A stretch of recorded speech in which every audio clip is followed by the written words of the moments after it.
anda. Salonumuzun işte Osman Gayları. Arabana kelet. Kutumuz mu oturup. Bak gelip kanatı var. Gidip o öğret. Hadi. Gidip kanatı öğret. Sonra transmerlerle çıkar öğret.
Bu yaktan olaydı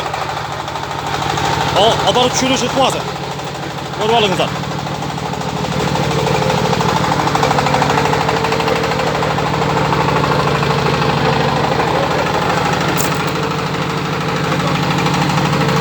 Uçak anahtarı verin kanaka.